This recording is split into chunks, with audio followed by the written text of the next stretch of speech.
In 5th place, we have the Lesser Key of Solomon, also known as Lemegeton Clavicula Salomonis, or simply Lemegeton. This is probably the book on this list that I'm personally most familiar with. I've definitely referenced it more than once for y'all, since it has some great info on demons and their personalities. For simplicity's sake, I'll just refer to it as the Key today. The Key is an anonymously authored grimoire on demonology that was compiled in the mid-17th century, mostly from materials up to 7 centuries older. It's divided into 5 books: Ars Goetia, Ars Thurgia Goetia, Ars Paulina, Ars Almadel, and Ars Notoria. The Key is based on the Testament of Solomon and the ring mentioned within it that he uses to seal demons. While most of us know specifically the Ars Goetia for, the 72 demons listed in the ranking, and I promise I'll get to the highlight reel in a moment. Now, while I don't have a technical definition for Ars, the Latin term Goetia refers to the evocation of demons or evil spirits, and is derived from an ancient Greek word meaning charm, witchcraft, or jugglery. In medieval and Renaissance Europe, Goetia was generally considered evil and heretical, in contrast to Theurgia and Magia Naturalis, or natural magic, which were sometimes considered more noble. Okay, the 72 demons I promised. I promise I won't bore y'all and list them all, but some notable ones include King Baal, Duke Valfor, King Baleth, Duke Berith, Duke Astaroth, King Asmodeus, King or Count Fine, and Samael. The Ars Thurgia Goetia mostly references Trithemius's Steganographia, though the seals and order of the spirits are different due to corrupted transmission via manuscript. Rituals not found in Stenographia were added, and in some ways conflicting with similar rituals found in the Ars Goetia and Ars Paulina. Most of the spirits summoned are tied to compass points. 4 emperors are tied to the cardinal points of Carnisiel in the east, Amenadiel in the west, Demoriel in the north, and Caspiel in the south. And 16 dukes are tied to cardinal points, intercardinal points, and additional directions between those. There are in addition 11 wandering princes, so that a total of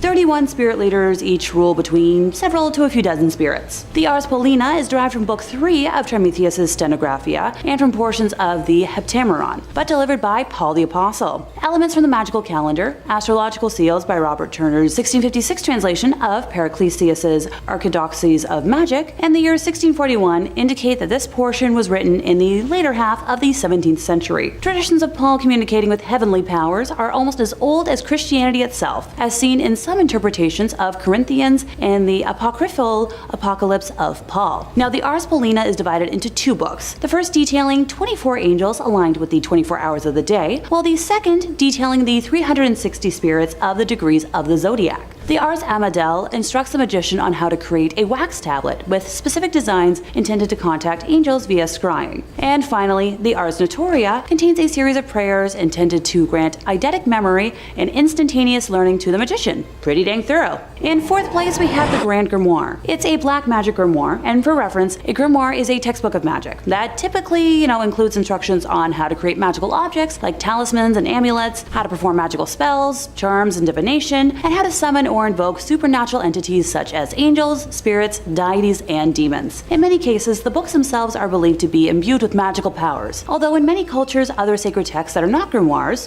such as the Bible, have been believed to have supernatural properties intrinsically. Now, the only contents found in a grimoire would be information on spells, rituals, the preparation of magical tools, and lists of ingredients, and their magical correspondences. In this manner, while all books on magic could be thought of as grimoires, not all magical books should be thought of as grimoires. Different editions date the specific one to 1521, 1522, or 1421, but it was probably written during the early 19th century. Some experts suggest that 1702 is when the first edition may have been created, and a Bibliothèque Bleue version, similar to a chapter book, of the text may have been published in 1750. Now, the introductory chapter was authored by Antonia Venetiana del Rabina, who gathered his information from the original writings of King Solomon. Much of the material of this grimoire derives from the Key of Solomon and the Lesser Key of Solomon, which, are grimoires attributed to King Solomon. Also known as Le Dragon Rouge, or the Red Dragon, this book contains instructions on how to summon Lucifer, or Lucifege Rofocal, for the purpose of forming a deal with the devil. The 19th century French occultist Eliphas Lévy, author of Dogmes et Rituels de la Haute Magie, claimed the contemporary edition of Le Dragon Rouge was a counterfeit of a true older Grand Grimoire. Gosh, I love petty historical spats. Now, the overall work is divided into 2 books. The first book contains instructions for summoning a demon and for the construction of tools with which to force the demon to do one's bidding. The second book is divided further into 2 more parts: the Sanctum Regnum and Secrets, De l'Or Pouvoir Magique du Grand Grimoire. The Sanctum Regnum contains instructions for making a pact with the demon, allowing one to command the spirit without the tools required by Book 1, but at greater risk. Secrets contains simple spells and rituals one can employ after having performed the ritual of the first book. Some editions contain a short text between these two parts, known as Le Secret Magique ou Le Grand Art de Pouvoir Parler aux Morts, or in English, The Magic Secret or the Grand Art of Being Able to Speak with the Dead, which deals with necromancy. The book describes several demons as well as the rituals to summon them in order to make a pact with them. It also details several spells for winning a lottery, talking to spirits, being loved by a girl, making oneself invisible, and more. This book mentions the 3 greater demons, which are similarly prioritized in the Grimorium Verum. Sidebar: in the English translation of the work, the demons are referred to by the more generic term of spirits, which is a term I know some modern Satanists tend to prefer. The demons that are mentioned are the Emperor Lucifer, Prince Beelzebub, and Grand Duke Astaroth. Now, this work also makes mention of 6 lesser demons, and of course I'll mention them all. Lucifer Rofokal, Prime Minister, Satan Nachia, Commander-in-Chief, Agliarept, Commandant, Fleurity, Lieutenant General,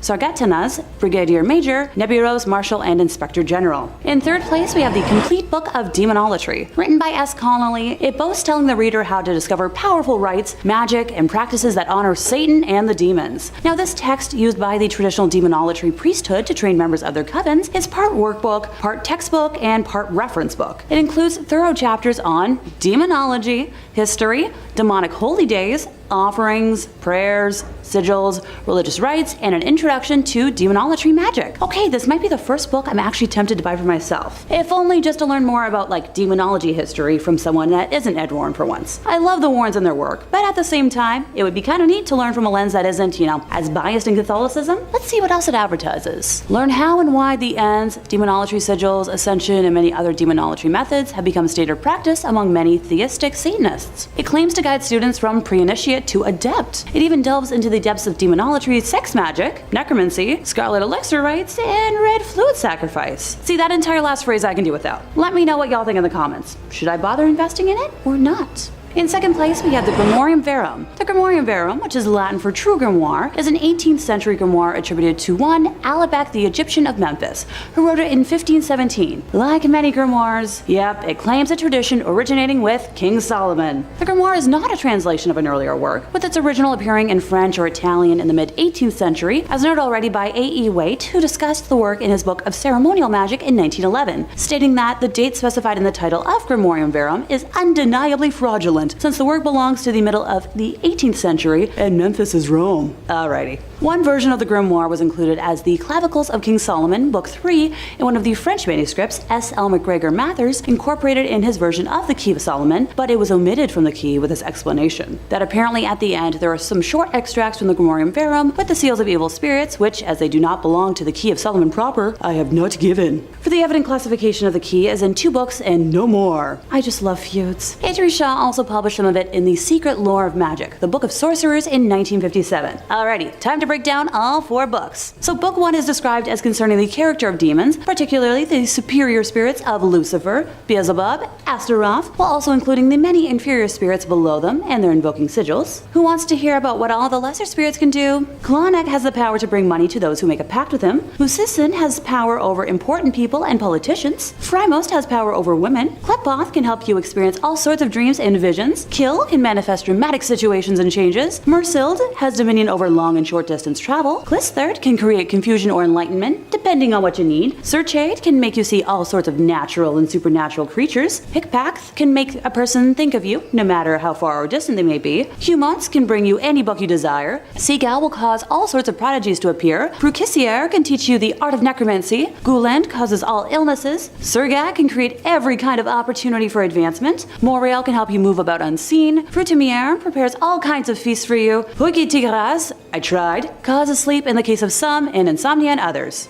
Tempting. I could use a good night's sleep. Book 2 is simply described as being of planetary hours, so I'll leave that up to y'all to interpret what you think it means. Book 3 is the preparation of the operator, or more simply put, how to prepare for summoning. A more modern title could be, Demon Summoning for Dummies, or How to Summon a Demon 101. Just saying. Book 4 contains the Sanctum Regnum, called the Royalty of Spirits, or the Little Key of Solomon, a most learned Hebraic necromancer and rabbi. Gee, where have I referenced that before? This book contains various combinations of characters where the powers can be invoked or brought forth whensoever you may wish, each according to his faculty. Long story short, it's a very descriptive and thorough demon summoning Bible, if you will. Once again, I personally do not recommend summoning demons, but if you really feel like you must, this feels like it would produce safer outcomes than, say, a random YouTube ritual or Ouija board. Okay, anything's better than a cursed board, but this one I feel like I can kind of endorse and still sleep at night, you know? In first place, we have the Munich Manual of Demonic Magic. The MMDM, or Libel Incantionum, Exorcismorium e Fascinatorium Variarium, is a 15th century grimoire manuscript. The text, composed in Latin, is largely concerned with demonology and necromancy. Richard Kieckhofer edited the text of the manuscript in 1998 under the title Forbidden Rites, a necromancer's manual of the 15th century. Portions of the text in English translation are presented in Forbidden Rites as well, embedded within the author's essays and explanations on the Munich Manual in specific and grimoires in general. The Russian translation of this Latin grimoire was published in 2019, while the first English translation was published in only 2023. There is only one known surviving manuscript of the original Munich Manual, which is almost complete, except for the first 2 folios that describe the beginning of the first ritual. The rest of the grimoire contains complete instructions for the invocation of demons, such as Satan, Lilith, Astaroth, and Samael, as well as the supposed attainment of favors and supernatural powers from them. Some of the spells allow for obtaining the love of a woman, achieving invisibility, acquiring wealth and treasures,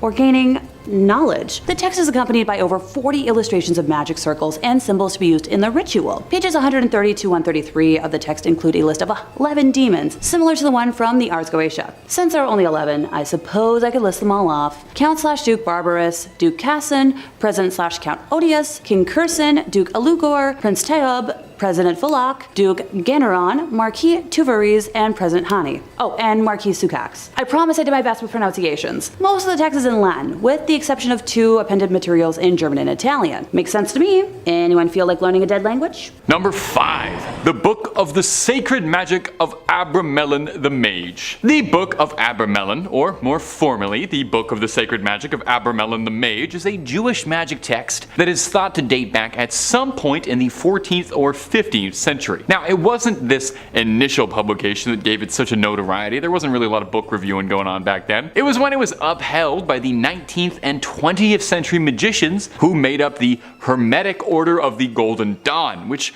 kind of sounds like a fake bad guy from an RPG, but is a British secret society dedicated to the practice, research, and upholding of old occult magic ways. Can't be that secret though, because I'm talking about it. One of the founders of the Golden Dawn, one SLM Matters, created the first ever English translation of the book in the 1890s, drawing from a 17th century French translation. Mathers' translation became the definite magic text of the 19th century, eventually helping inspire Aleister Crowley, the legendary occultist and fixture of one of the best Ozzy Osbourne songs ever. There's all kinds of spells and magic inside the text. Some highlights include spells on how to conjure someone into a donkey, summon a monkey to do your bidding, how to bring forth spirits to fetch you goods. The key point in the text, however, is an epic multi-month ritual that, if performed correctly, will allow the sorcerer to commune with their guardian angel other half. The book posits that everyone's guardian angel is another part of their essence, a spiritual other. The ritual involves,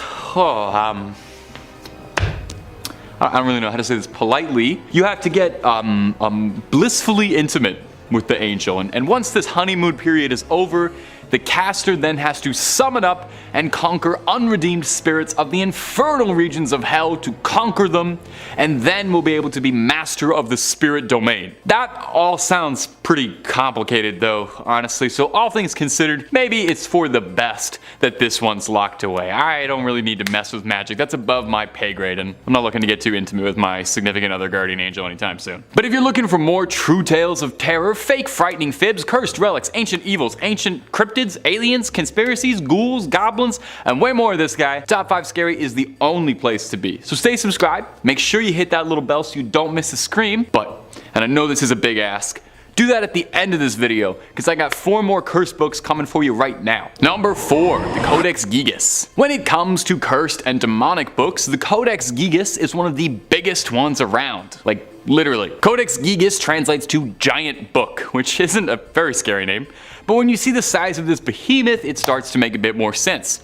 The thing is massive, 2 feet long. While giant oversized illuminated manuscripts were fairly common around this era, this one stood out for its immense size and also the impressively scary rumors surrounding the cursed text. It's occasionally been dubbed Satan's Bible due to the interesting legend behind its origin. Now, supposedly the story goes that a monk by the name of Herman the Recluse, which same, honestly. Anyway, Herman was condemned to death for heresy and was to be walled up alive and starved. In a desperate plea to save himself, Herman tried to convince the prior and the abbot that if he could pen a manuscript to honor God's glory and contained all of human knowledge and history in one night, that he could be let free. The abbot agreed, thinking that this was, of course, an impossible task. Well, he didn't know that Herman was the John Wick of penmanship, who wrote until midnight, wearing his fingertips down, and in a moment of desperation, made a prayer to Lucifer, and asked for his eternal soul in exchange for the book's completion in order to repent for his heresy. I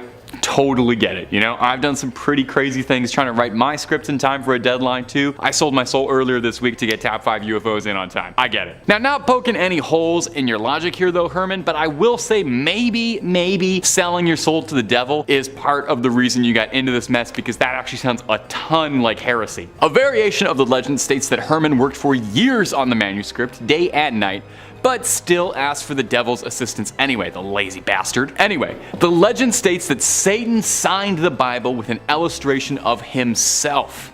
The ego on that guy. The book contains a birth of information. Like they said, it was supposed to be everything humanity had attained up to that point. Now these days, the Codex Gigas is preserved in the Natural Museum in Sweden, where you can admire the line work of Herman the Recluse and his ghost author, Satan. Number 3.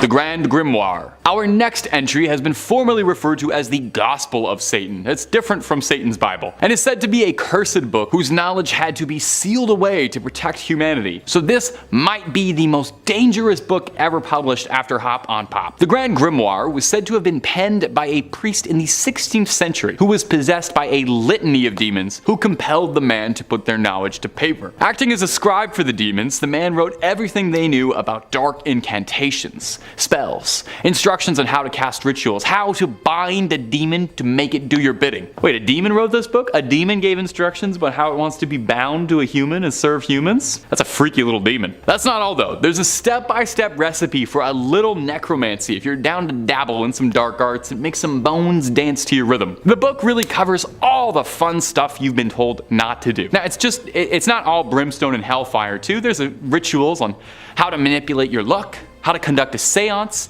and I think this is adorable, but there's even ways to make people love you in the book. Now, a little dating tip from your friends at Top 5 Scary. I will say, if you need a demon's help to make them like you, that might not be the most successful relationship, but you do you. Don't let me get in the way. Now, if all of this is sounding pretty appealing, and I don't blame you because it all does sound really cool, just know that the book is considered high treason. Even so much as cracking the spine is considered equivalent to selling your soul, so maybe hold off on that Amazon order for a bit. Besides, because of the book's cursed reputation, the original copy is said to be locked away in the Vatican's famous secret archives, and no matter how many times you ask, they're not going to let you look at it, even if you say you just want to take a quick little peek at the illustrations. I know, so unfair.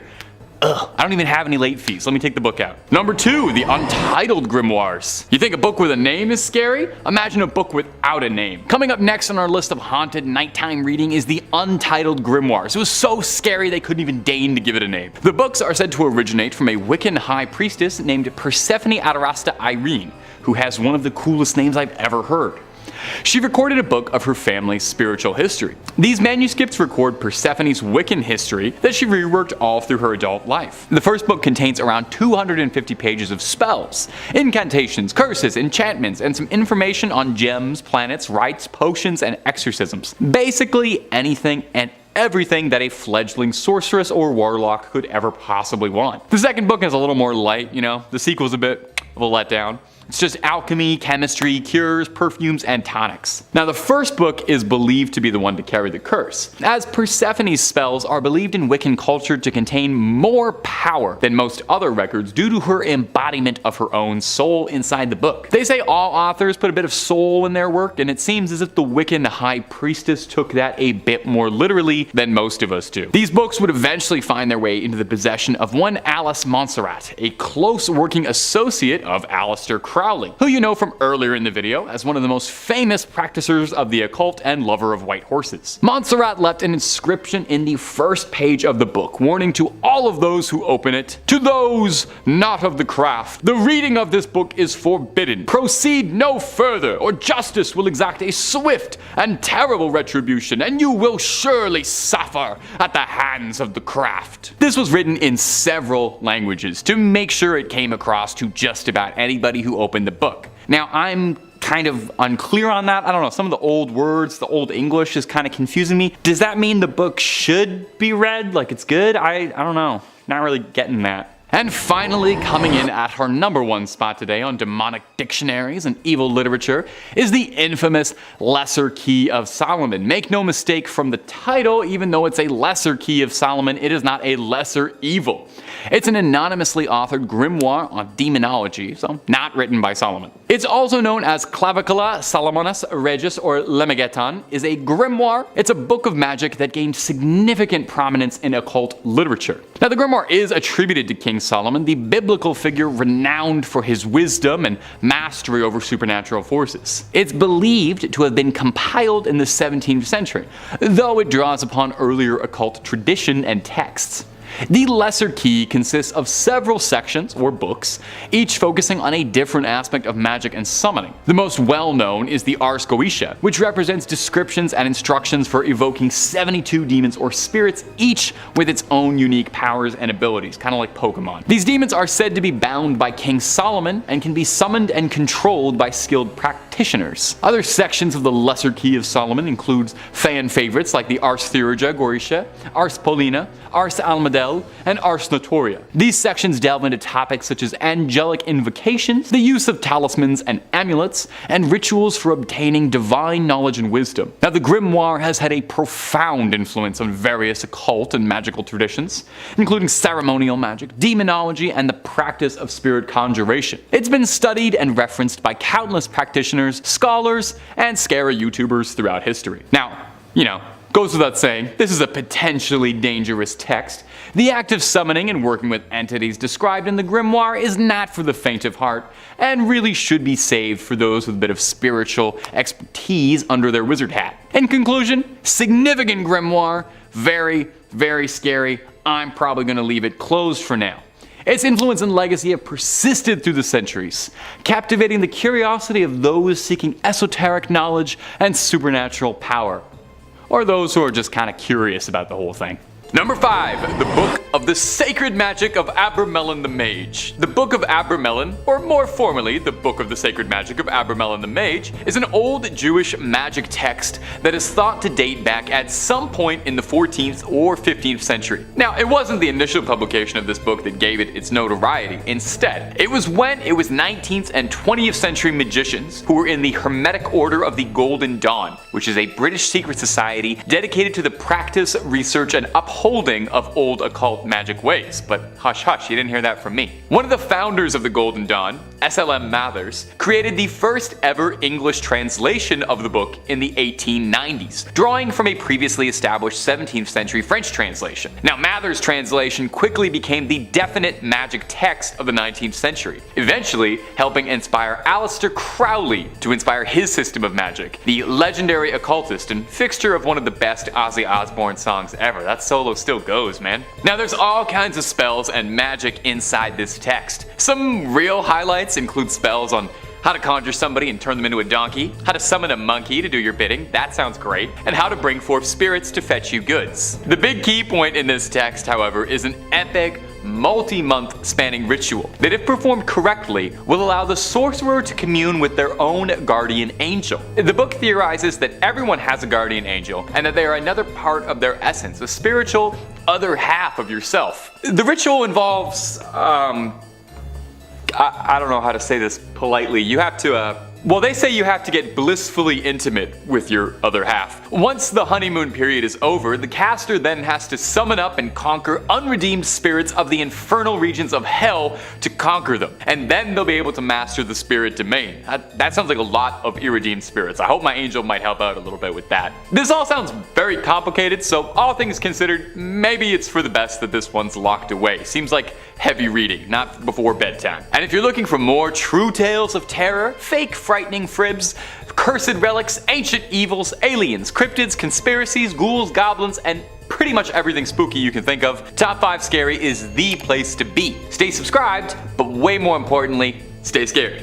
Okay, let's keep going. Whole lot more video to get through. Number 4. Book of Soyga. The Book of Soyga, also known by a more complicated name, the Alderia Siva Soyga Vocor, is an occult text that hails back from the 15th century. I'm pretty sure just saying that name out loud in front of the camera, I probably caused a curse on the office, so I'm sorry about that. This text would have been lost to time, just another forgotten cursed manuscript, if it weren't for the obsessive efforts of John Dee, a 16th century polymath who had his hands in just about every field of study. Polymath is a fancy word for a guy who studies just about everything, and Dee practiced chemistry, physics, astronomy, and also the occult. You know, there's always more to learn, right? Mr. D was particularly interested in contacting angels to learn the secrets of the universe. And this book contains a litany of recipes for magic spells and all sorts of writings on demonology and astrology, but most importantly, and what caught Mr. D's attention, is that the book is said to include the names and genealogies of all of heaven's angels. Dee believed that the book contained an ancient divine message written in a language spoken to by Adam, the true unspoiled word of God. That's a pretty big statement. Now, much like the Voynich manuscript, which I'll mention a little later in the video, so put a pin in that for now, it had 36 cryptic tables that remained undeciphered for centuries. Dee attempted at one point to crack the code with the help of a mystic who convinced Dee that he could channel the angels for him. Dee allegedly was so desperate to unlock the contents of this book that when his mystic told him it was part of the ritual that he be allowed a night with John Dee's wife, he agreed. That's the oldest trick in the book, man. The old "I'll let you talk to angels if I can go out with your wife" gamble. Ugh, can't believe you fell for it. Dee's wife would end up birthing a son, Theodore Dee, the fatherhood of which was disputed, to say the least. John Dee was never able to crack the code in his lifetime and decipher the Book of Soyga, and perhaps for the best, as it was said he was warned that man was never meant to uncover those secrets, and that knowledge would end his life. The book is now said to reside in the British Library, although digital copies are available. Read it at your own risk, and if somebody says they can translate it for you, just make sure you really read everything on the fine print in the contract before you sign that, okay? Just looking out for you.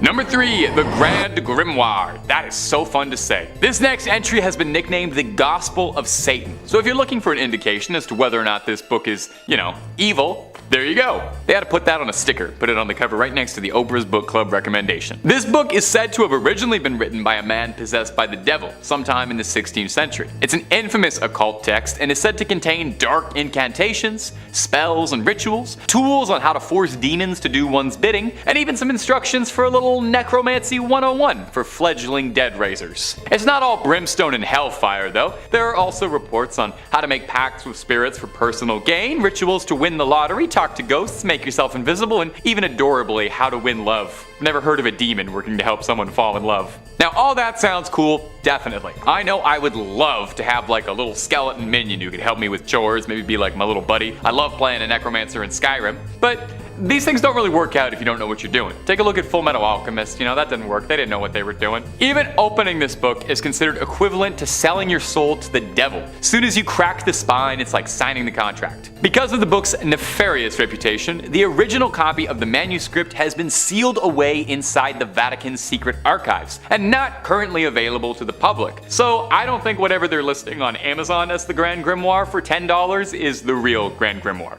Number 2, the Voynich manuscript. The Voynich manuscript has got to be one of my favorite stories of a mysterious manuscript ever. I guess that's why I put it at number 2. Unlike a lot of entries on this list, it's actually very easy to come across a digital copy of the Voynich manuscript. It's available to read online. The only trouble is reading it honestly probably won't do you a lick of good. since it's written in a language no one has ever heard of and there's no record of it ever having existed. Yale University has the entire thing up and available online if you're feeling confident enough that you can take a crack at it and feel like banging your head against a brick wall for a few hours. The book is a handwritten, hand-illustrated codex of 240 pages of pure mystery, featuring gorgeous illustrations and typography, and what the book is about is your guess is as good as mine, honestly. Carbon dating suggests that it stems from the 15th century, and analysis of the style of the text and illustrations within suggests that it could have been penned during the Italian Renaissance. But just about every single aspect of this thing is shrouded in mystery.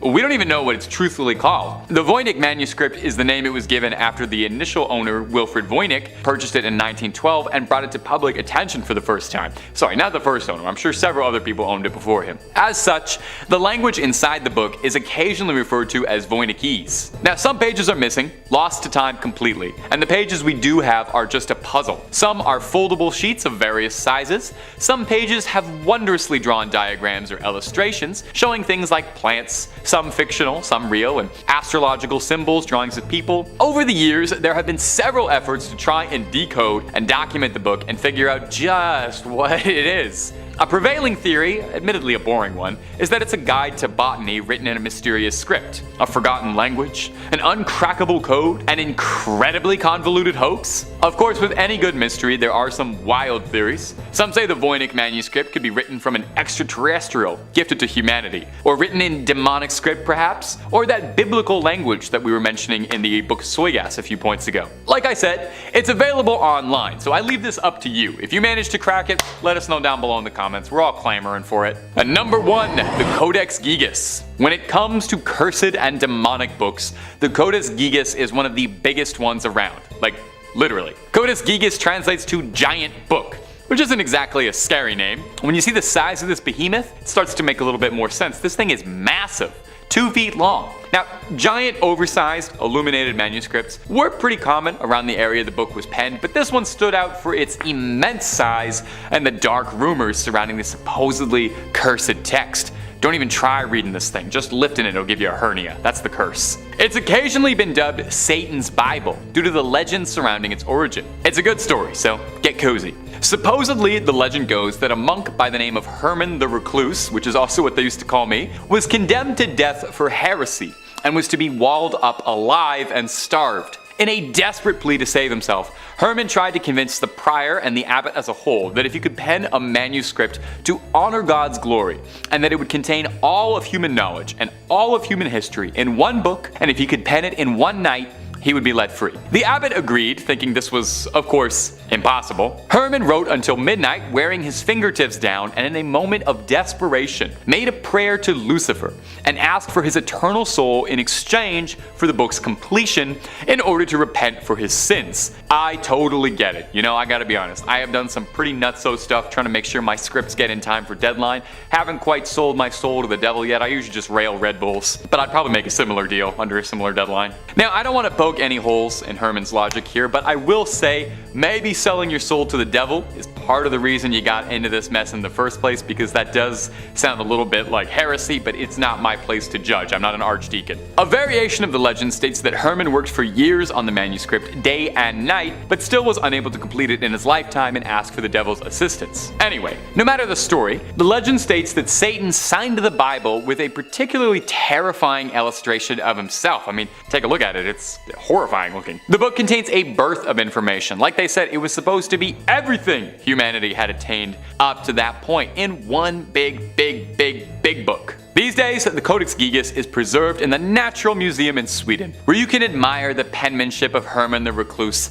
and his ghost author, Satan. Number 5. The Necronomicon. To ease our way into this list, let's begin with a supposedly completely fictional book, created by the famous writer H.P. Lovecraft. Also referred to as the Book of the Dead, the Necronomicon appears in several of Lovecraft's stories, where it was supposedly written in the early 1700s by an Arabic man named and Abdul al-Hazrad, who was a devotee of the demonic deities Yog-Sothoth and Cthulhu, before he was apparently horribly devoured by an invisible demon in front of a presumably very confused and very terrified crowd. After this, the work was apparently translated and passed down over the years, having versions made in Greek, Latin, and English, while simultaneously being banned by various political and religious figures throughout history. Lovecraft was very sparing with the details about the contents and appearance of the book, believing that the mystery made it more frightening, though sections of it are quoted in his stories, such as the famous couplet appearing in The Nameless City, which goes, "That is not dead which can eternal lie, and with strange aeons even death may die." Over the years, Lovecraft was asked several times if the Necronomicon was in fact a real book, but he would always answer that it was not, and that the idea came to him in a dream. Of course, a number of paranormal enthusiasts believed that this dream was actually a vision given to Lovecraft by the demonic entities, and over the years, many famous libraries who people believe are hiding copies of the book, such as the Vatican Library, often receive requests from eager readers wanting to know the secrets of life and death, supposedly enclosed within the pages of the Necronomicon. The Book of the Dead appears in many other works of fiction, with Lovecraft's approval, as he believed that different authors using common allusions helped to build a background of evil verisimilitude. Is the Necronomicon a real book, or is it just a piece of fiction that has managed to take on a life of its own? Well, it depends who you ask. Number 4. The Lesser Key of Solomon. The Lesser Key of Solomon is a grimoire compiled in the 17th century from materials that were already centuries old at the time of the book's original publication. The volume is divided into 5 books, one of which contains instructions on how to grant the practicing magician an eidetic memory and the ability to instantly learn materials. Another of the books teaches the user how to contact angels using a wax tablet and a method known as scrying. 2 of the other books describe the 24 different angels and their relation to the 24 hours in the day, and the 360 spirits of the degrees of the zodiac. However, the Lesser Key's most famous book is known as Ars Goetia, which contains 72 sigils, each representing a different demon, as well as instructions on how to summon the 72 demons, and even how to control them. Before you go searching for a copy at Barnes & Noble, consider the following. The Lesser Key of Solomon is apparently a cursed book, with anyone who owns a copy of it reportedly being subject to constant bad luck, or in some cases, even death. Some owners of the book have reported seeing the pages turning by themselves, and even flying across the room, while hearing whispers and seeing dark shadow people. If this warning has reached you too late, and you have already fallen victim to this horrible curse, the good news is that it can apparently be broken by burning all the pages and disposing of the ashes. No one knows for sure who wrote the Lesser Key of Solomon. Some of course believe that it was written by King Solomon himself as a gift for his son, but others believe that it was actually dictated by some of the 72 demons in order to give themselves a means of crossing over to our world. Whoever actually wrote it, I hope that it was done with the purpose of helping us control the dark forces that are knocking on the door of reality, and not the other way around. Number 3. The Book of Soyga.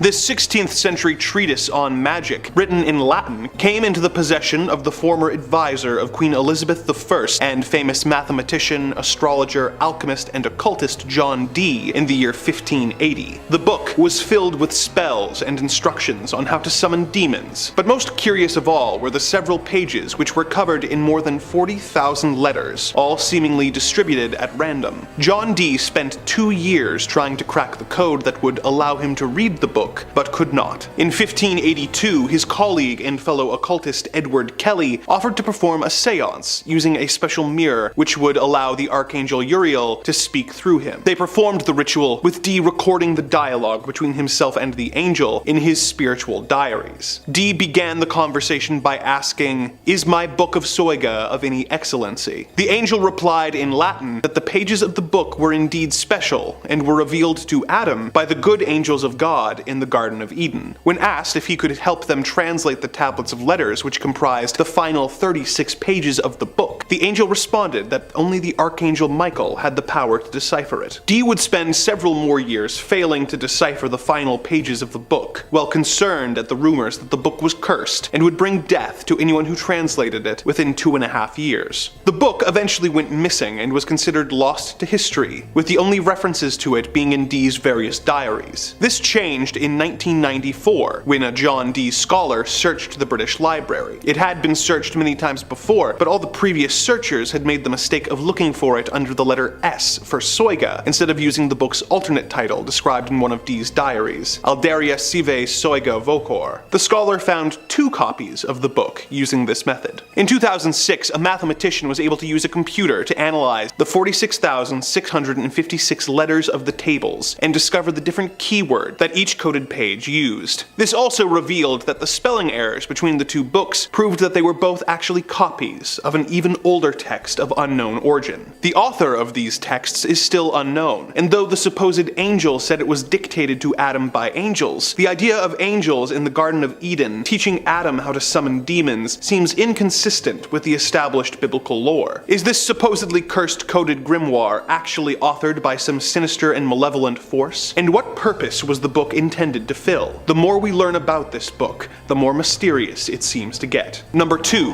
The Grand Grimoire. Sporting the alternate name of the Gospel of Satan, this 16th century book has the reputation of being one of the most terrifying books on occultism ever written. The book is filled with instructions to summon not only demons, but the devil himself in order to sell your soul to Old Scratch. It describes in great details the rituals that will let you call forth Lucifer, Beelzebub, Astaroth, as well as 6 lesser demons, and also contains spells that will, among other things, let you win the lottery, talk to spirits, make someone fall in love with you, and turn yourself invisible. The book's ritual instructions are very intense, with some spells calling for house pets like cats to be sacrificed and skinned and popped into a pot. The original copy of this book is currently being kept under lock and key in the Vatican archives, but other versions are available for purchase, such as the Kindle version, which you can own for $1.75, which is a great deal for something that will apparently let you turn invisible and then win the lottery. Of course, the additional cost of your pet cat and your soul may add up. The name of the original author is unknown. However, legends and rumors state that the author wrote the text while being possessed by the devil, which I suppose makes him Satan's ghostwriter. Number 1.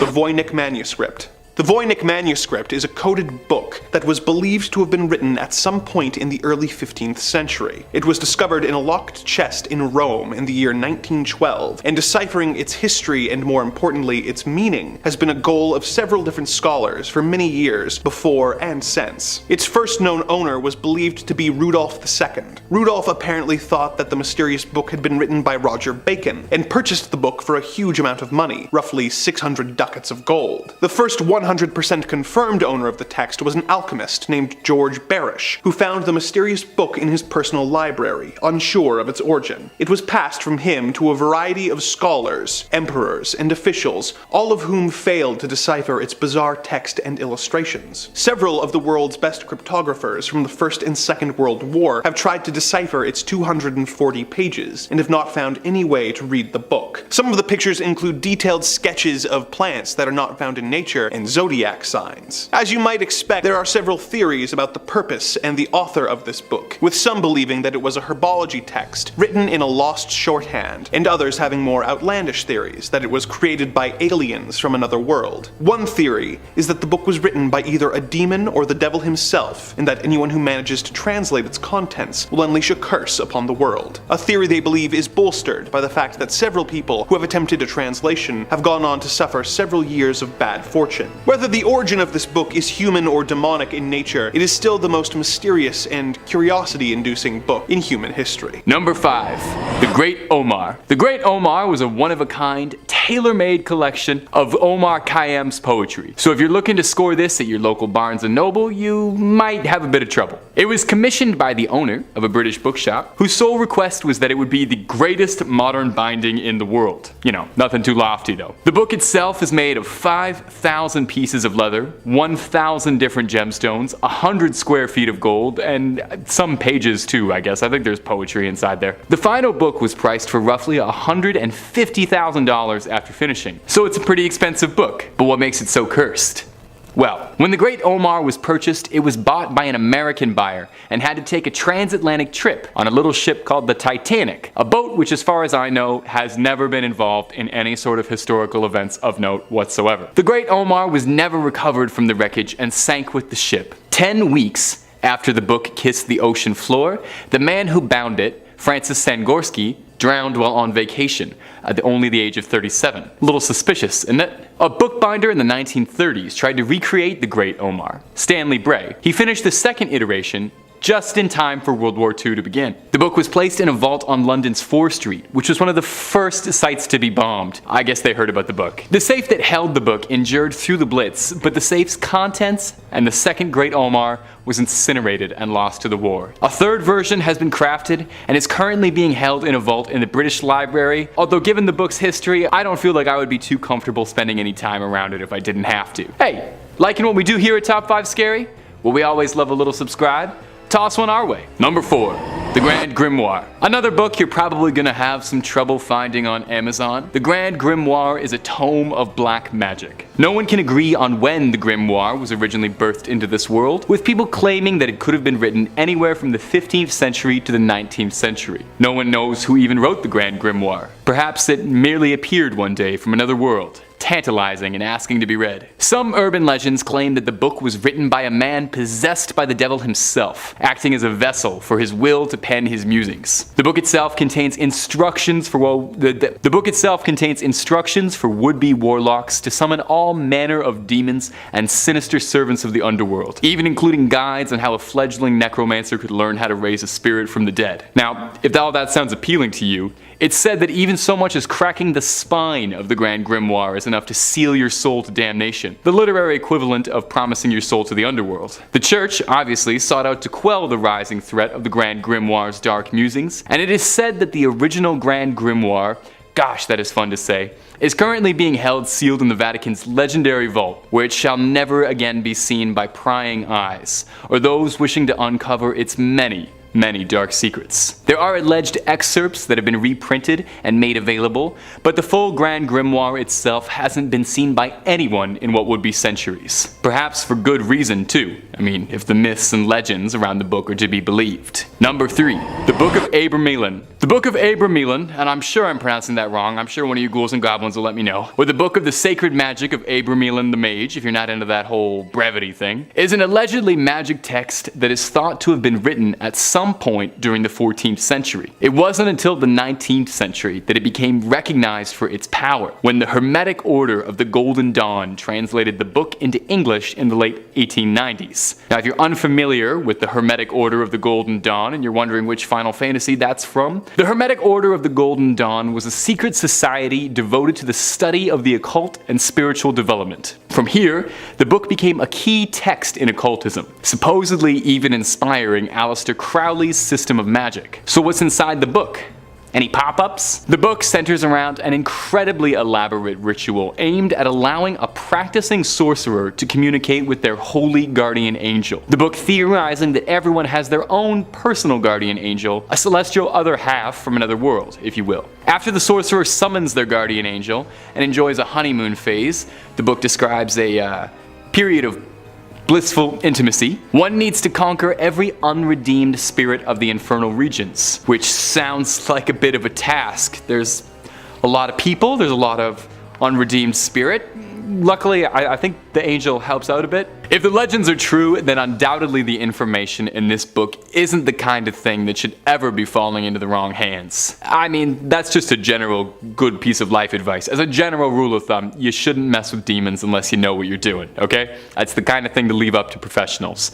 For all of our sakes, you know? Number 2, The Voynich Manuscript. The Voynich Manuscript is one of the more interesting books on this list. It's named after the first public owner of it, Wilfrid Voynich. Unlike most of these cursed banned books, the Voynich Manuscript is actually something you can seek out and read via Yale University's online collection, and you are more than welcome to peer over its pages, although you might find it a bit of a difficult text to read, because the Voynich Manuscript is written in a language that no human being speaks or has ever spoken. Carbon dating suggests the manuscript was first written at some unspecified time during the 14th century, and all 240 of the manuscript's pages are written completely unintelligibly. So if you want to take a look at this thing and try and help us crack this, please be my guest. Adorning its pages are confusing illustrations that only serve to further its mysterious reputation. with most of the drawings looking like a cross between a Hieronymus Bosch painting and a fever dream kaleidoscope nightmare. The book has made its way through countless owners, a succession of kings and other powerful leaders, and yet in all the years of its existence, no one has even come remotely close to understanding just what the Voynich manuscript is, where it came from, and what its purpose is. Is it cursed? Well, it's possible. Maybe it contains the instructions for all manner of demonic and occult magic and we just don't know how to read it yet. There are some people who believe that the Voynich manuscript could have been written by an extraterrestrial entity and gifted to us. And there's even some legends that claim the manuscript has some sort of apocalyptic curse hidden inside its mysterious scrawlings. We might never know, unless you might be the one to crack it for us. Number 1. Codex Gigas. Codex Gigas? Gigas? One of you guys will tell me, I'm sure. Oft referred to as the Devil's Bible, is the biggest entry on this list. And not just for its renown. No, it's like literally the biggest entry on this list. It's 3 feet tall and weighs around 80 pounds. It wouldn't surprise me at all if the curse this book inflicts on you is a hernia. The Codex Gigas, which literally translates to giant book, is a medieval manuscript dating back to the 12th century. So what's the deal with the Codex Gigas? Well, legends tell the Codex was penned by a monk who had broken his vows, and to repent for his sins, he was sentenced to be walled up alive. He promised, as an apology, that he would write a powerful book to glorify the monastery, and his book would contain all known human knowledge at that point. Everything. The original Wikipedia, and he wasn't even asking for donations. The legend continues that the monk, realizing that this task was a bit lofty, even for the quickest of scribes, reached out for some help co-authoring his mighty manuscript. He reached out and prayed, but not from God, but instead from Lucifer, asking for help finishing the book in exchange for his eternal soul. I'm starting to understand why he was sentenced for breaking his vows. Not really the best plan if you're looking to redeem yourself in the eyes of the church by making a deal with the devil, but hey, we've all done pretty crazy things trying to make a deadline, I totally get it. It's said that Lucifer himself helped complete the book, and the monk drew a portrait of the devil himself as thanks. That's where the book gets its name, the Devil's Bible. The book is replete with occultism, dark rituals, and imagery. I mean, after all, it's said to contain the entirety of the knowledge of the human race up to this point. So who's to speak what sort of sinister secrets are kept between its giant pages? There were estimates and tests to try and recreate the manuscript, suggesting that even one man writing, without illustrations, would have taken the better part of 2 decades to write the calligraphy present inside that book. So did this monk have some otherworldly help? Maybe just a huge stack of Red Bull? And what is inside this book? If your Latin's any good, the manuscript is kept on display in the National Library of Stockholm. Just be careful what you read. You got no idea what you could bring into this world. Number 5 on this list is Scary Stories to Tell in the Dark. You may be familiar with this title because there was actually a movie adaptation that hit the screen super recently. Back in 2019, Scary Stories to Tell in the Dark came out in film format. But this movie was based off of a book, and for the longest time, this book was super banned. SCMP says this one stands out on the list because unlike the other banned or challenged books, Scary Stories is not political and it doesn't contain any references to drugs or sex. So why were these collections of horror stories so controversial? Some of the stories could be pretty scary and parents felt that they were inappropriate for their children, which is fair considering these are stories about being buried alive, cannibalism, and way more. But for many people, the real issue was the artwork by Stephen Gammell, an incredibly talented illustrator who no doubt caused nightmares for thousands of children since the book's first publication in 1981. So literally, guys, this book got banned because it was too scary. Think about that for a second. The author literally did too good of a job at making a horror book that people thought no one should read it. If I was the guy who wrote this, then I wouldn't know whether to take that as a compliment or like a criticism, to be honest. The people who banned this thing couldn't hold it down forever though, because at the end of the day, it is some great literature for those who love horror. Number 4 on this list is Fire and Fury. Now, this one I felt like I had to bring up because it happened really recently with the former president of the United States. Skyscape says Wolf's gossipy tell-all describes a dysfunctional presidency perpetually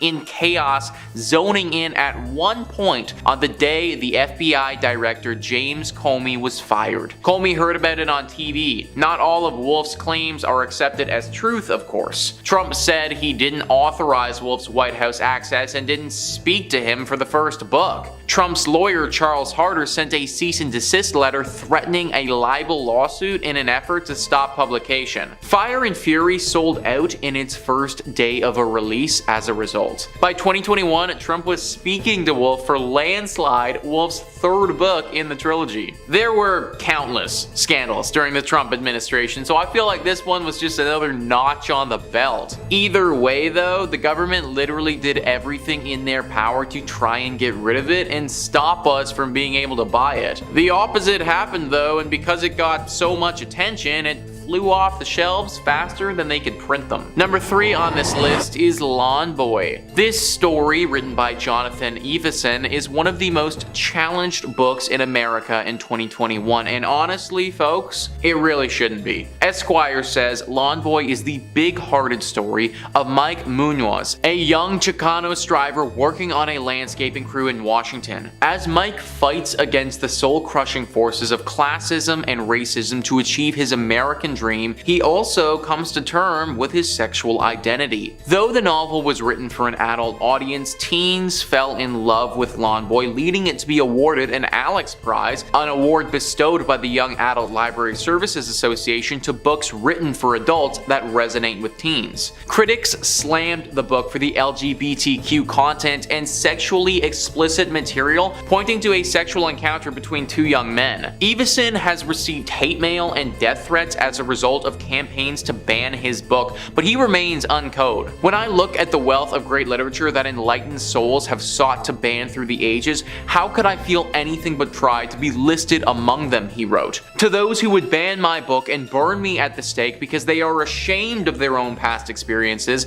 or uncomfortable with any non-binary sexual identifications, I hope you find healing. And literally, guys, shout out Jonathan on that one. When I found out that this book was something that people were trying to ban in literally 2021, it kind of blew my mind. Like, sometimes I think that the world is past stuff like that, and I do want to say that I think most people are. Like in America, 87% of people don't think that books should get banned. So at the very least, regardless of their views on things, they think that there should be a freedom of speech or writing. Either way, the government hasn't actually forbidden you from reading this book. People tried to do that. And I say, you shouldn't listen to them. Number 2 on this list is Animal Farm. So if you wanted to read Animal Farm now, then you probably wouldn't have too hard of a time getting your hands on a copy. But back in the day, this wasn't always the case. In fact, the government for a long time wanted nothing to do with the book. Spyscape says Animal Farm was a target of censors and spies. The satire revolves around farm animals who rebel, hoping to create an equal society. Instead, they end up living under Napoleon,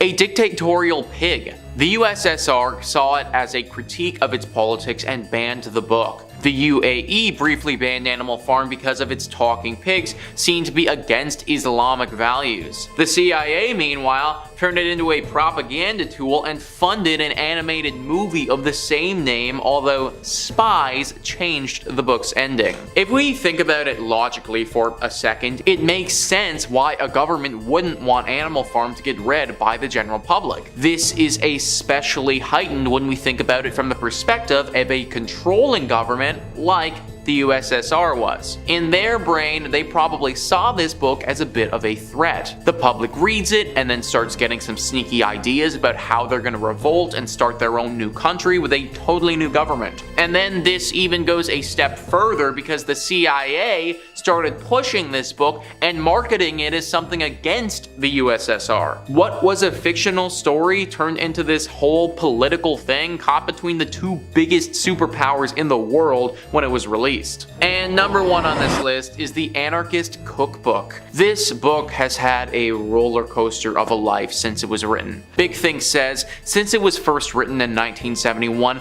much of its information is out of date. But some topics, like how to make improvised bombs, don't have an expiration date. The book provides instructions for making LSD and tear gas, primers on how to operate various firearms, how to sabotage different kinds of infrastructure, and writing on anarchist philosophy. The book was written by William Powell, a manager of a bookstore in Greenwich Village. Powell quit his job, however, to write the Anarchist Cookbook. My motivation at the time was simple, said Powell in an article for The Guardian. I was being actively pursued by the US military, who seemed single-mindedly determined to send me to fight and possibly die in Vietnam. Its countercultural violent message proved popular today. It is sold in excess of 2 million copies. It should come as no surprise that the book is infamous and controversial, but the kinds of criticism it attracts varies depending on the source. Governments across the world clearly have a negative opinion of the book. It does, after all, advocate for violent civil disobedience.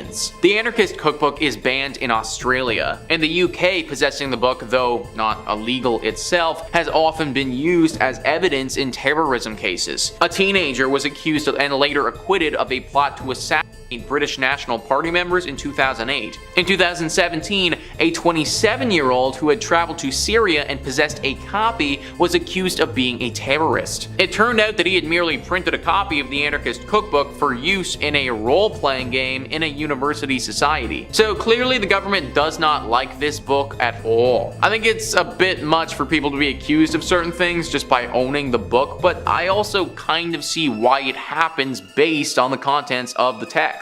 Just be aware that if you pick this book up, then the government may start keeping tabs on you. Number 5 on this list is The Sacred Book of Abramelin the Mage. This book was written by, and yep, you guys guessed it, Abramelin. Abramelin held a belief that every single person had their own unique personal demon within them. Kinda sounds like the guy who's been through a few rough breakups if you ask me. He believed, though, that even though we all had this personal demon, that it could be tamed and it could be controlled. Sort of like this inner power that you have that once you're capable of controlling, it will be very, very strong. If you have this inner demon tamed, then you'll be able to perform supernatural feats and abilities that the average human won't be able to do. That's basically what this book is all about. Taming your inner demon and learning to work with it so that you can harness that power. Then, once you've done so, this book will teach you what sort of powers you're able to perform. Now, this all sounds pretty legendary, actually. I think that everybody would love to be able to channel some magical part of themselves and perform supernatural feats. The book, as with many on this list, though, comes with a downside. If you have this book in your possession, then you're said to be haunted by spirits from another dimension. And these spirits will bring you horrible luck. Maybe if you channel your inner demon quick enough and then get rid of this book, it could be worth it, but something tells me that it's going to take longer than an afternoon to do that, which probably makes this book too dangerous to use. Number 4 on this list is the Arabetel. The Arabetel, or the Arabetel de Magia Veretum, is an ancient text that has some questionable things in it. Although the intentions of this book are good and it may have helped some individuals live a better life, there are dark things in here as well, and the better life can't be said for all people who use this book. Ancient Origins writes, the Arabetel is a Renaissance period grimoire and one of the most influential works of its kind. Unlike some other occult manuscripts that contain dark magic and malicious spells, the Arabetel contains spiritual advice and guidance on how to live an honest and honorable life. The Arabetel is said to have been written in 1575 AD. The author remains unknown, although it has been speculated that it was written by a man named Jacques Gohori. The focus of the Arabetel is on nature and the natural relationships between humanity and a celestial hierarchy. It centers on the positive relationships between the celestial world and humans, and the interaction between the two of them. The Arabetel was an extremely influential work for its time. So as we can see, this ancient text isn't inherently evil in nature, or at least that wasn't its initial intention. However, this book has been connected to some urban legends, and one copy of the text in particular is definitely cursed. It's believed that back in the 1600s, this book fell into the property of a young Polish farmer. The farmer grew obsessed with this book and the dark and malicious spells that it contained. He cursed his rivals and made it so that their crops would never grow. He turned into this evil warlock who the whole region feared. Even though they feared him, they weren't going to give up all hope. The people rose up and attacked this warlock farmer. They killed him, but before he died, he cursed his copy of the Arbettel so that whoever reads it will die within 60 days. Needless to say, the people weren't about to test this guy's curse out, and they hid the copy of the book away. Nowadays, nobody knows where it went, and it could still possibly be out there. So if you do ever pick up one of these texts and give it a read, then you're basically rolling the dice and just hoping that it wasn't that same copy that got cursed. Number 3 on this list is the Book of Soyga. The Book of Soyga is one of the most intriguing books on this list. Humans like things that are hard to come by, things that are rare and often valuable to us. Diamonds are beautiful, but it's actually the rarity and difficulty in finding the diamonds that make them as valuable as they are. Well, the Book of Soyga took a book from those precious stones, and it's definitely hard to come by. The style inspiration says, dating back to the 16th century, the Book of Soyga, also known as the Aldaria, is a Latin essay about demonology with only 2 known copies in existence. One was owned by the scholar John Dee, and his elder brother devoted his entire life to decoding the Book of Soyga. Though he successfully determined that the book was full of dark rituals and incantations, he struggled to figure out the final 36 pages. His obsession with figuring out the content of those final pages drove Dee to insanity. Obsessed, he even hired a medium to summon the Archangel Uriel to help with the translation. Speaking through Dee's medium, Uriel apparently explains that the book came into existence when Adam ended paradise and that it could only be interpreted by Archangel Michael. After Dee's death, the book was thought long lost until 2 copies were found in 1994. Since then, many have been tempted to try and complete these works, but it comes with a serious risk. According to legend, anyone who successfully deciphers those final pages is destined to die in under 3 years. So dying in 3 years obviously isn't the best, but the good part about this is because it's so rare, it's pretty unlikely to stumble on this book and give it a read. This is like a legendary Pokemon of cursed books though, so if you do ever come across it, don't read it, but definitely scoop it up and put that thing on eBay. In that case, the Book of Soyga might actually be a blessing. Number 2 on this list is the Lesser Key of Solomon. This book is so cursed that it doesn't even need to be read to curse you. Literally just being in its proximity can do the trick. Slapped Ham writes, the Lesser Key of Solomon, also known as the Clavica Solomon's Regis, is a cursed grimoire of demonology. Its original authors are unknown, and it's said to be comprised of texts compiled sometime in the 17th century. The book contains passages on how to conjure spirits of the dead and demons and how to control these entities to do your bidding. Curses and invocations also play a large role in the ancient text. Esoteric topics like how to become invisible and locate missing or stolen items are covered. Recipes for love potions and liquors of persuasion are also scattered throughout the book. This definitely isn't the book you want to own. It's reportedly so cursed that it will doom anyone who keeps a copy on their bookshelf. Those who've owned it have reported strange occurrences like pages turning on their own and books violently flying across the room. Strange whispers and shadow creatures have also been reported by owners of the manual. Owning the Lesser Key of Solomon is also believed to bring about catastrophic bad luck. It's said that the only way to break the book's curse is to burn the pages and properly dispose of the ashes. Finally, someone making some sense. How many times have I gone on this channel and talked about how we just need to start burning things? Cursed books, cursed houses, cursed objects. Screw all of it, let's just burn it. At the end of the day, this stuff is really cool, but I'm not out here trying to have my life ruined by some weird book. Burn it hot and let's be done with it. And finally, number 1 on this list is the Codex Gigas. Codex Gigas is one of the closest things that we have to a Bible for the devil. and anything that carries a weight to it like that needs to be on this list. The style inspiration says, at 92 centimeters, the Codex Gigas is the largest extant medieval illuminated manuscript in the world. Just like everything evil, it comes with two names, and the Codex Gigas' second name is more than a little foreboding: the Devil's Bible. The history of the book is heavy to say the least.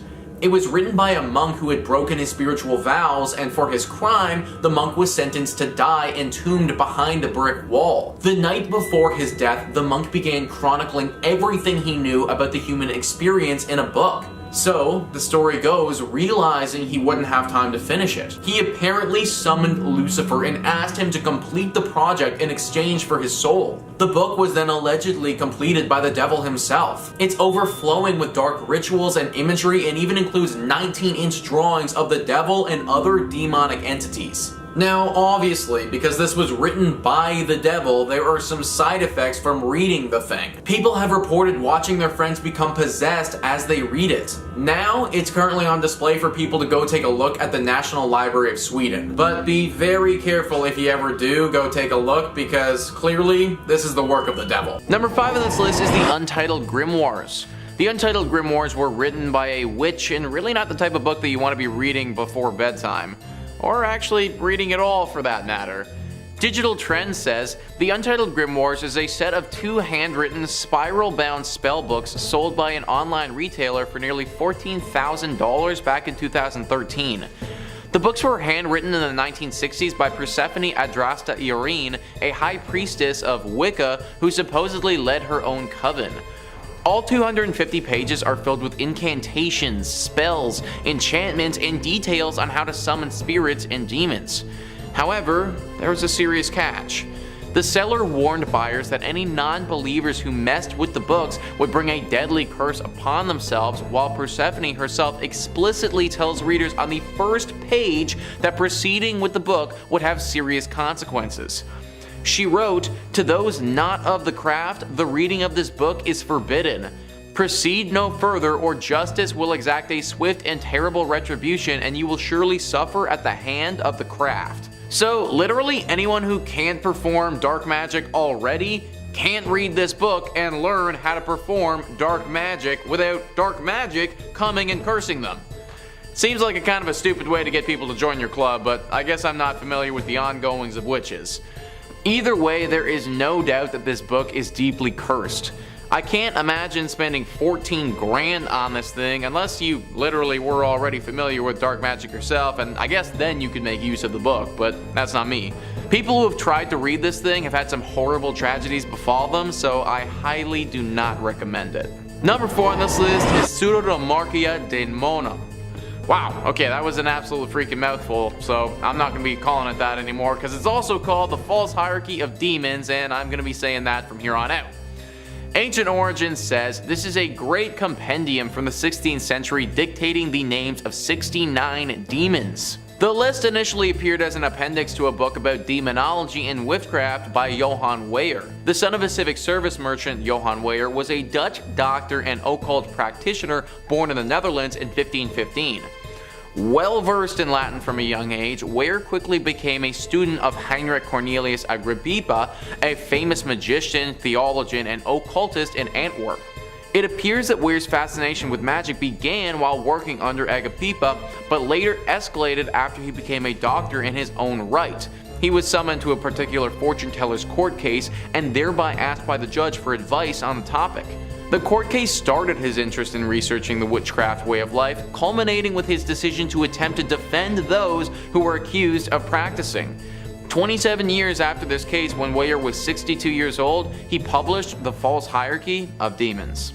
This book, as with most that study demons, also talks about how to summon and control these demons. This book also focuses a lot on witchcraft too, something that became a deep obsession for Weyer. Definitely a book that you should avoid, and one that could hold some serious curses. Number 3 on this list is the Ars Notoria. The Ars Notoria is an ancient text which grants the person who studies it a perfect memory. Something that sounds great from the outside, but it isn't as cool as it's cracked up to be. Ancient Origins writes, as part of a larger collection known as the Lesser Keys of Solomon, the Ars Notoria is a book that is said to allow followers a mastery of academia, giving them greater eloquence, a perfect memory, and wisdom.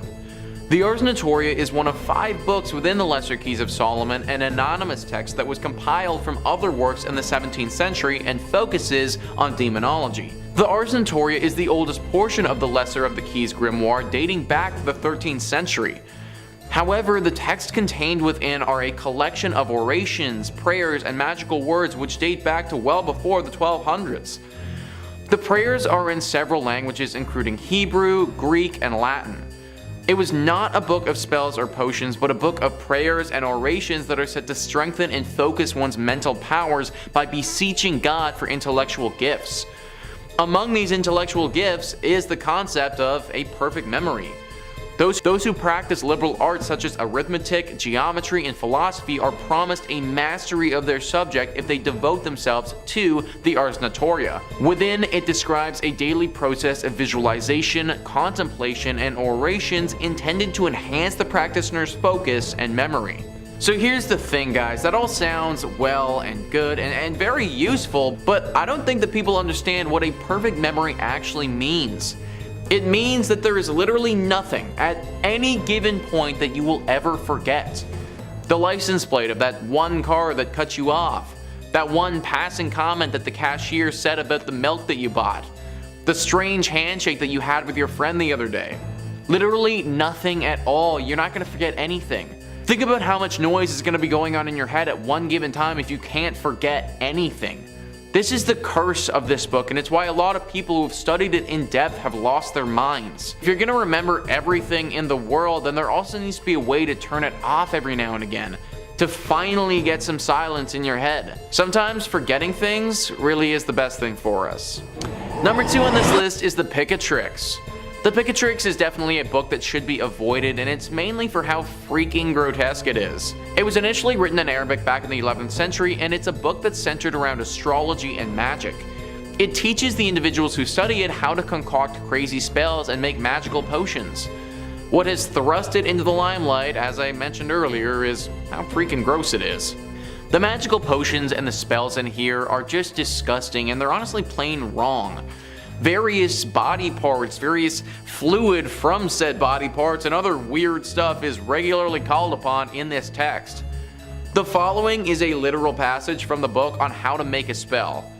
Take 4 ounces of the blood of a black dog, 2 ounces each of pig's blood and brains, and 1 ounce of donkey brains. Mix all of this together until well blended.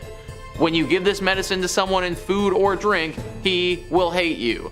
And like, yeah, duh, if anyone blended up a bunch of brains and then gave it to me to drink, then I would kind of hate them as well. Many people think that this book is cursed based on the horrible spells in it, but it honestly might not be and could just be super weird. Either way, probably best to be avoided. And number 1 on this list is the Voynich manuscript. The Voynich manuscript is an illustrated codex that is handwritten in a writing system or language that no one understands. By using some advanced carbon dating, we can determine that it was made back in the early 15th century. We're pretty sure that based on the style of writing, artwork, and language that's in this book, it was most likely made in Italy. The manuscript contains 240 pages in it, and even though it was discovered a long time ago, no one has any idea what it truly means. This could be a good thing though, because the current prevailing wisdom is that whoever discovered exactly what this book says and means, they're gonna be cursed. Some think that this book has an ancient alien curse that's attached to it, and that it was dumped in Italy hundreds of years ago by said extraterrestrials. Others believe that there were some deep devil worshippers who made this book after finally making contact with the devil. Either way, so far we have no idea what it says, and if things maintain how they've been, we probably won't ever know. Which for a book like the Voynich manuscript, might actually be for the best. Number 5 on this list is the Treatise of the Vessels. The year is 1981. Harrison Ford has already taken the big screen a few times, but is he a leading actor? Yes, Raiders of the Lost Ark takes to the screen, and the beautiful George Lucas and Steven Spielberg brainchild officially solidifies Harrison Ford as being an elite A-lister in Hollywood. Well, this beautiful brainchild of theirs didn't just come out of thin air, but it was very likely inspired by the Treatise of the Vessels. This text is said to talk about some priceless treasures from King Solomon along with the Ark of the Covenant. If found, these would be some of the most valuable things ever rediscovered in all of human history. When there's gold, people are going to come, and the same thing applies here. There are riches galore to be found if someone is able to get to the bottom of this mystery, and the secrets may be within the Treatise of the Vessels. The thing is, it doesn't tell you the exact location of the Ark, so our daring explorers will need to find out for themselves. In case you didn't know, the Ark of the Covenant is said to hold tablets containing the 10 Commandments. The rest of the treasure is described in the treatise as being 77 tables of gold, and their gold was from the walls of the Garden of Eden that was revealed to Solomon. And they radiated like the radiance of the sun and moon, which radiate at the height of the world. So yeah, it's all pretty freaking good stuff. Although, I don't know if y'all remember the end of Harrison Ford's massive breakout movie, but discovering the Ark of the Covenant may not be the best thing ever. In fact, it's said that touching the Ark of the Covenant will result in death by the hands of God. That's why some people think this whole thing is cursed. Yes, if you actually found this thing, then you might be the most wealthy person in the world, but it may also kill you in the process. You also may never find it at all and dedicate your life to nothing. I'd say that you can probably read this thing, just leave the exploring to our main man Indy. Number 4 on this list is the Voynich manuscript. The Voynich manuscript is definitely an interesting one, largely because no one has any idea what it's saying. This is a 250-page book where pretty much all of the words are in an unfamiliar language that we can't seem to decipher. The reason that people think this thing is inherently cursed isn't just because of the gibberish though, it's because of the pictures that go along with said gibberish. Cosmological symbols, weird plants doing weird things, and nude women doing some other weird things are all over this book. It should also be stated that the manner of the drawings are just plain creepy. Like, there's nothing inherently evil or cursed about a plant or a naked woman, but the way that the book has drawn them out really does give me some serious devil vibes. Because of this, people worry that the book may be cursed. That potentially this is a book from the underworld which somehow made its way to our world. This is why we can't understand the words, but a demon would be able to pick it up no problem. Experts have researched the language, and although they don't know what it is, have discovered some hallmarks that indicate it is a real language of some kind. Therefore, it could be some kind of demonic tongue that we aren't familiar with. Granted, it could also be some other ancient language that's just been lost in time. Demonic language or ancient language, I think based on the drawings, it's clear that whatever is said is probably not PG stuff. Who knows how many gruesome or questionable things this book has been part of in its lifetime. Considering you wouldn't be able to read it anyways, I'd just avoid it altogether. Number 3 on this list is the Handbook of Ritual Power. Anything called the Handbook of Ritual Power probably deserves to be on the list. Owen Jarvis details this book nicely by writing, "This 20-page codex dates back around 1,300 years and is written in Coptic. It contains a variety of magical spells and formulas including love spells, spells for curing black jaundice, and instructions on how to perform an exorcism. The text may have been written by a group of Sethians, an ancient Christian sect who held Seth, the third son of Adam and Eve, in high regard." The opening of the text references a mysterious figure named Bactiotha, whose identity is unknown. "I give thanks to you, and I call upon you, the Bactiotha, the Great One who is very untrustworthy, the one who is Lord over the 40 and the 9 kinds of serpents," a translation of the text reads. The researchers who translated and analyzed the text call it a Handbook of Ritual Power. It is now housed at the Museum of Ancient Cultures at Macquarie University in Sydney. The university purchased the codex in 1981 from a Vienna-based antiquities dealer named Michael Fackelman. Where Fackelman got it from is unknown. Spells, formulas, black jaundice, all of this sounds quite a lot like some of the other books that we've looked at in the first two parts of this series. A book that probably teaches humans some skills that we simply aren't ready to receive. A book that, if it fell into the wrong hands, somebody with evil intentions, could prove to be really, really bad. There are things that need to be left in the hands of higher beings, and making somebody fall in love with someone else may just be one of them. Keep this book locked up and away from prying eyes. Number 2 on this list is the Dresden Codex. Owen Jarvis details once again the Dresden Codex beautifully by writing, "The Dresden Codex is a Mayan text dating back around 800 years. It contains 39 beautifully illustrated sheets with texts and images on both sides. Research published in 2016 in the Journal of Astronomy and Culture indicates that the Codex records the phases of the planet Venus so that the Maya would be certain that their ceremonial events were being held on the correct day. The Maya had a really elaborate ritual set of events that were tied to the calendar," study researcher Geraldo Aldana, a science historian at the University of California, Santa Barbara, told Live Science. They were probably doing large-scale ritual activities connected to the different phases of Venus. Now, for those who don't know, Venus, albeit a very beautiful planet, is often tied to Lucifer. It should also be noted that the Mayans were known to perform the occasional human sacrifice, and I don't think it's a stretch to say that this text most likely contains dates when human sacrifices are to be performed. The Dresden Codex would have acted as an agenda to make sure that our Mayans kept on track with their sacrificial rituals to honor Venus. For this reason, it's thought that this codex is cursed with the souls of those who were sacrificed. It's also very dangerous to perform any of these rituals, as they will likely involve the loss of human life and potentially reaching out to some very dangerous gods. This is the oldest surviving Maya book, and for that reason needs to be kept around for research, but I wouldn't recommend the average person giving it a read. And finally, number 1 on this list is Liber Lineatus.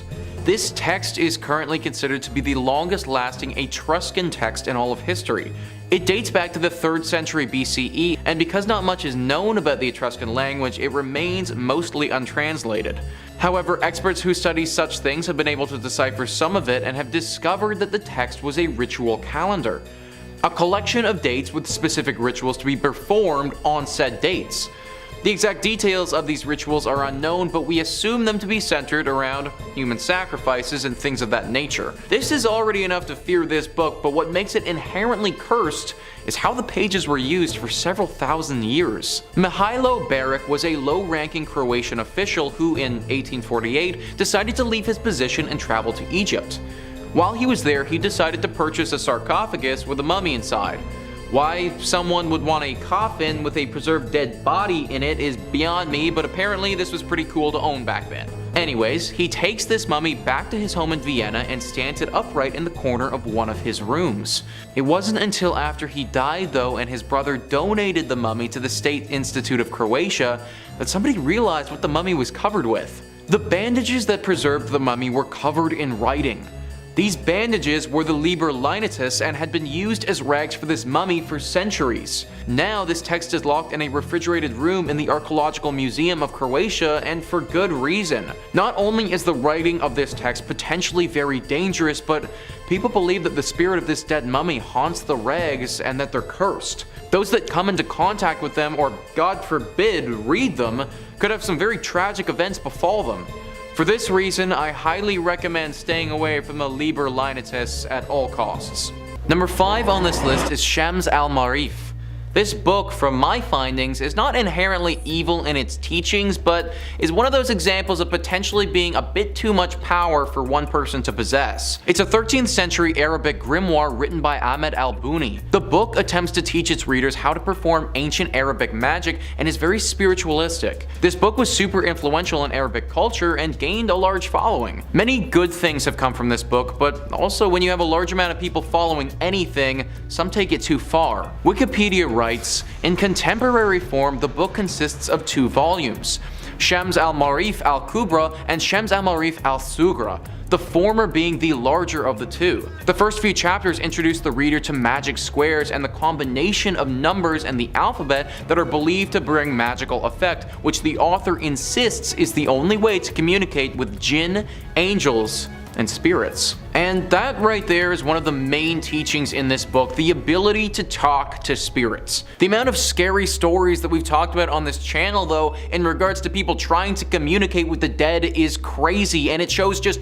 how often things like this can go wrong. This has obviously happened many a time with this book, and those trying to reach their departed loved one end up contacting a super dangerous demon. I don't think that there's anything morally wrong with contacting the dead, if the dead are okay with it of course, but it seems like doing this always ends up with something bad happening. This grimoire won't curse you just by simply reading it, but if you try and perform some of the rituals it suggests, then it's very likely that you could cause some serious harm to you or those that you love.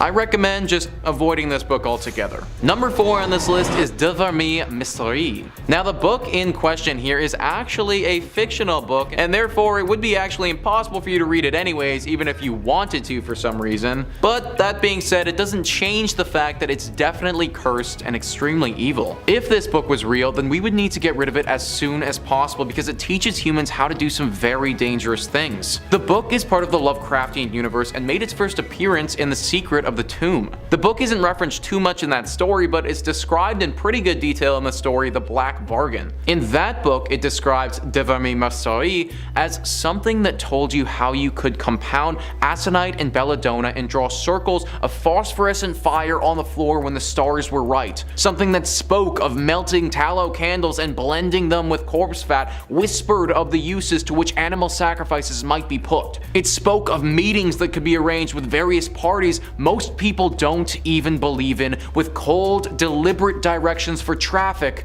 with ancient evil. Drawing circles of fire, sacrificing animals, talking with ancient evil, this all sounds like pretty bad news to me. Especially the part that says you can arrange meetings with various parties. It's clear that not only can this book teach someone how to perform any number of spells and incantations, but some of those spells will deal with the summoning of ancient demons and creatures. And if we assume that this book is real and can be read, then that would also mean that the terrifyingly powerful gods Lovecraft wrote about would also be real. Meaning that this book could grant you the ability to summon Cthulhu or something even worse. Summoning your standard demon is already bad enough, but an all-knowing, super powerful god definitely raises the stakes a little bit. This book, from every description I can read about, sounds like something that's just far too dangerous for any human to use and wield safely. If it ever was real and you did happen to stumble upon it, best to avoid reading it at all costs. Number 3 on this list is the Book of Abramelin. Abraham was an Egyptian mage who lived between 1362 and 1458 and dedicated his life to magic. Once Abraham visited Egypt, and there he met a magician,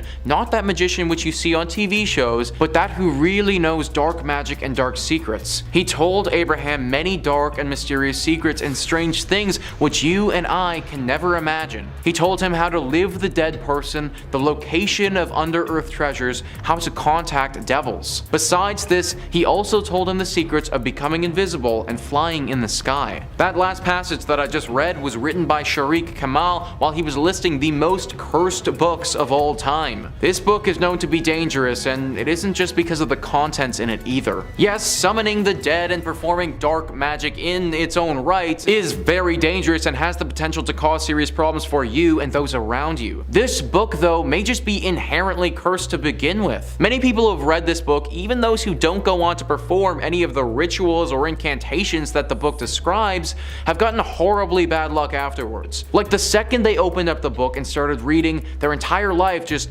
flipped on its side. Some have said that afterwards their home became haunted by some dark spirit and they had to move. It's almost as if the book itself is a portal to another demonic dimension, and just the action of opening it could cause something to leak out. I'm sure that Abraham was a great writer, but no book is worth dying over, so I won't be reading this one anytime soon. Number 2 on this list is The Great Omar. This book is believed to be the cause of one of the most tragic disasters in all of human history, sinking the unsinkable ship, the Titanic. No, you don't catch Leonardo DiCaprio reading this book in the 1997 movie version, but maybe he should have. This book, even though it is deeply cursed, is potentially the most ornate and beautiful books to have ever been created. In fact, it took over 2,500 hours to create this book, which translates to over 100 full days. One would think that a book of this kind would fetch quite the pretty penny, but that actually wasn't the case. In fact, the man who binded this book, Francis Sangorski, had an extremely hard time trying to sell it to anyone. Finally, he did find a home for it in America and was in the process of sending it over there, but it never reached its destination though, because